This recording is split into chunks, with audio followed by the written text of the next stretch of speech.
বাড়িতে যদি এত সুন্দরভাবে আর পারফেক্টভাবে ডিমের ডেভিল বা ডিমের চপ বানানো যায় তাহলে কিন্তু বাইরে থেকে কেনাই লাগবে না। বাড়িতে একদম সহজভাবে বানিয়ে দেখাবো, সহজ আর খেতে কিন্তু খুবই টেস্টি হয়েছিল। ডিমের ডেভিল বানানোর জন্য এখানে বেশ কয়েকটা আমি আলু নিয়ে নিয়েছি। আলুর সাইজগুলো যেহেতু ছোট ছিল সেই কারণে প্রায় 6 থেকে 7টা মতো কিন্তু আমি আলু নিয়ে নিয়েছি। আলুগুলোকে খুব ভালো মতো সেদ্ধ করে নিয়ে খোসাটা ছিলে নিয়ে এই তো গরম থাকা অবস্থাতে কিন্তু আপনাদেরকে ম্যাশ করে নিতে হবে। গরম থাকা অবস্থায় ম্যাশ করলে যেটা হবে একদম দানা দানা ভাব থাকবে না, আর খুব সুন্দর মতো করে কিন্তু ম্যাশ করা হয়ে যাবে। আলুটা খুব সুন্দর মতো করে মেখে নিয়েছি। এবার দিয়ে দিলাম হাফ টেবিল চামচ লবণ, হাফ টেবিল চামচ হলুদ গুঁড়ো, আর দিয়ে দেব হাফ টেবিল চামচ জিরের গুঁড়ো। এটা আমি ভাজা জিরের গুঁড়ো দিয়েছি। আর হাফ টেবিল চামচ দিয়ে দেব গরম মশলার গুঁড়ো। আমি যে উপকরণগুলো দিচ্ছি একটাও স্কিপ করা যাবে না, সবগুলোই কিন্তু ব্যবহার করতে হবে। আর দিয়ে দিলাম হাফ টেবিল চামচ লঙ্কার গুঁড়ো। আপনারা চাইলে লঙ্কার গুঁড়োটা নাও দিতে পারেন, যেহেতু পরবর্তীতে আমি আবার কাঁচা লঙ্কা ব্যবহার করব।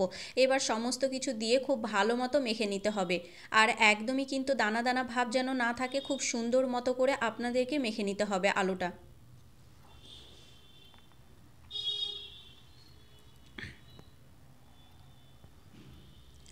এই তো খুব ভালো মতো করে মেখে নেওয়া হয়ে গিয়েছে। এবার এটাকে আমি পেঁয়াজ দিয়ে মেখে নেব। সেই কারণে একটা প্যানের মধ্যে দিয়ে দিয়েছি কিছুটা পরিমাণে সর্ষের তেল। প্রায় 4 থেকে 5 টেবিল চামচ দিয়ে দিয়েছিলাম সর্ষের তেল। তেলের মধ্যে একটা বড় সাইজের পেঁয়াজকে স্লাইস করে কেটে নিয়ে দিয়ে দিয়েছি। এবার পেঁয়াজের মধ্যে দিয়ে দেব, এই তো পেঁয়াজগুলোকে একটু আমি নেড়েচেড়ে নিয়ে দিয়ে দিলাম 4 থেকে 5টা মতো কাঁচা লঙ্কা। ঝালটা অবশ্যই আপনাদের স্বাদ অনুযায়ী দেবেন। আর দিয়ে দিয়েছিলাম এক টুকরো আদাকে আমি এখানে গ্রেট করে নিয়েছি, কিংবা ছোট ছোট টুকরো করে কেটে নিলেও হবে। কয়েকটা দিয়ে দিয়েছিলাম কোচানো রসুন।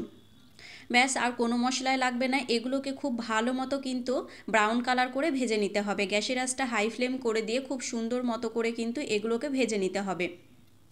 আর আদা রসুনটা এভাবে গ্রেট করে কিংবা কেটে দেবেন, বাটা একদমই দেওয়া যাবে না, এভাবেই কিন্তু খেতে ভালো লাগে। সমস্ত কিছু কিন্তু আমি খুব ভালো মতো এই তো ভেজে নিয়েছি। ভেজে নিয়ে আমার হয়ে গিয়েছে। এবার ম্যাশ করে রাখা আলুটা দিয়ে দেব, মানে মশলা মাখিয়ে রেখেছিলাম যে আলুটা সেটাই দিয়ে দেব। এবার আলুর সঙ্গে আদা রসুন পেঁয়াজকে খুব ভালো মতো মিশিয়ে নিতে হবে। এই তো খুব সুন্দর মতো করে মেশানো হয়ে গিয়েছে। এভাবে বানালে আমার মনে হয় দোকানের থেকে বাড়িরটাই বেশি টেস্টি হয়েছিল। আপনারা একবার হলো এভাবে ডিমের ডেভিল কিংবা ডিমের চপ যেটাই বলুন না কেন বানিয়ে খেতে পারেন। খেতে খুবই টেস্টি হয়েছিল। আর আলুর পুরটা যত টেস্টি হবে খেতে কিন্তু ততই টেস্টি হবে।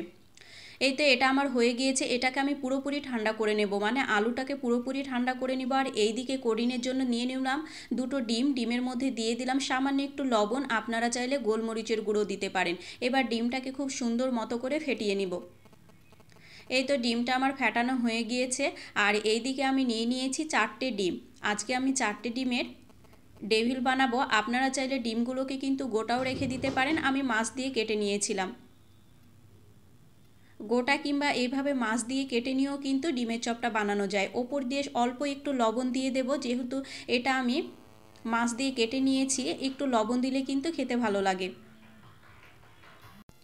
এবার একটা একটা ডিম নিয়ে আলুর যে পুরটা আমি রেডি করে রেখেছিলাম সেটার মধ্যে ডিমটাকে পুরোটা কোট করে দিতে হবে, মানে ডিমটাকে পুরোটাই ঢেকে দিতে হবে। দেখুন খুব সুন্দর মতো করে কিন্তু হয়ে যায়। আর আলুটা পুরোপুরি ঠান্ডা না হলে কিন্তু এভাবে আপনারা কোট করে নিতে পারবেন না, হাতে চিপকিয়ে লেগে যাবে, একদমই ভালো হবে না। সে কারণে আলুটাকে পুরোপুরি আপনারা ঠান্ডা করে নিয়ে এইভাবে ডিমের কোটিংটা করে নেবেন। এই তো ডিমের কোনো অংশ যেন বাইরে বেরিয়ে না থাকে, খুব সুন্দর মতো করে দেখুন আমি কিন্তু কোট করে নিয়েছি। এক এক করে সমস্ত চপগুলো আমি এভাবে বানিয়ে নেব। আর ডিমের আকারে এইভাবে সুন্দর একটা শেপ চলে আসবে, যেন দেখতে ভালো লাগে। এই তো গোল গোল করে আমি ডিমের মতো শেপ দিয়ে নিলাম। দেখতে দেখুন কি সুন্দর লাগছে না। আমি এক এক করে সমস্ত চপগুলো এভাবেই কিন্তু রেডি করে নিয়েছিলাম। এই তো আমার সমস্ত চপগুলো আমার রেডি করে নেওয়া হয়ে গিয়েছে। এবার এগুলোকে কোডিং করে নেওয়ার পালা। এখানে আমি নিয়ে নিয়েছি ব্রেড ক্রাম্বস, আর যে ডিমটা আমি গুলে রেখেছিলাম সেটাই নিয়ে নিয়েছি। ফার্স্টে আমি ডিমের গোলার মধ্যে চপটাকে খুব ভালো মতো গুলিয়ে নিয়ে যে হাত দিয়ে আপনারা ডিমের গোলার মধ্যে গুলিয়ে নেবেন সে হাত দিয়ে কিন্তু একদমই কোডিং করবেন না, তাহলে কিন্তু ব্রেড ক্রাম্বসটা ভেজা ভেজা ভাব চলে আসবে, একদমই কোডিংটা ভালো হবে না। আপনারা চাইলে ডবল কোডিংও করে নিতে পারেন। আমি সিঙ্গেল কোডিং করেছিলাম, তবে পরবর্তীতে আমি কিন্তু কয়েকটা ডবল কোডিংও করে নিয়েছিলাম, তবে আমার কাছে ডবল কোডিং করে নেওয়াটাই বেশি ভালো লেগেছে সিঙ্গেল কোডিংয়ের থেকে। সে কারণে বলছি আপনারা চাইলে ডবল কোডিংও করে নিতে পারেন, ওপরে ক্রিপসি ভাবটা বেশি আসবে, খেতে কিন্তু খুব ভালো লেগেছিল। আমার সমস্ত চপগুলো এভাবে রেডি করা হয়ে গিয়েছে। আপনারা কিন্তু এভাবে ফ্রোজেন করেও রাখতে পারেন, যখন ইচ্ছা বের করে নিয়ে খেতে পারেন। আর এই দিকে কিন্তু আমি একটা কড়াইয়ে সাদা তেল বসিয়ে দিয়েছিলাম। তেলটা যখন খুব ভালো মতো গরম হয়ে আসবে এক এক করে চপগুলো দিয়ে গ্যাসের আঁচটা মিডিয়াম ফ্লেমে করে দিয়ে কিন্তু এগুলোকে ভেজে নিতে হবে। ভেজে নিলেই কিন্তু চপগুলো কিংবা এগ ডেভিল একদম রেডি হয়ে যাবে। এই তো গ্যাসের আঁচটা মিডিয়াম ফ্লেম করে দিয়ে খুব সুন্দর মতো করে উল্টিয়ে পাল্টিয়ে ব্রাউন কালার করে কিন্তু আমি ভেজে নিয়েছিলাম। আর এগুলো ভাজতে বেশিক্ষণ টাইম লাগে না, যেহেতু তেলটা আমার খুব ভালো মতো গরম ছিল, কিছুক্ষণের মধ্যে কিন্তু ভাজা হয়ে গিয়েছিল। এই তো আমার 3টে চপ ভাজা হয়ে গিয়েছে। এক এক করে সমস্ত চপগুলো আমি এভাবে ভেজে নিয়েছিলাম, যেহেতু ভিডিওটা বড় হয়ে যাচ্ছিল সে কারণে সবটা ভাজা আর দেখালাম না। এই তো দেখুন সমস্ত চপগুলো কিন্তু আমার খুব সুন্দর মতো ভেজে নেওয়া হয়ে গিয়েছে। তাহলে রেসিপিটা কেমন লাগলো অবশ্যই কমেন্ট করে জানাবেন, ভালো লাগলে লাইক শেয়ার করতে ভুলবেন না।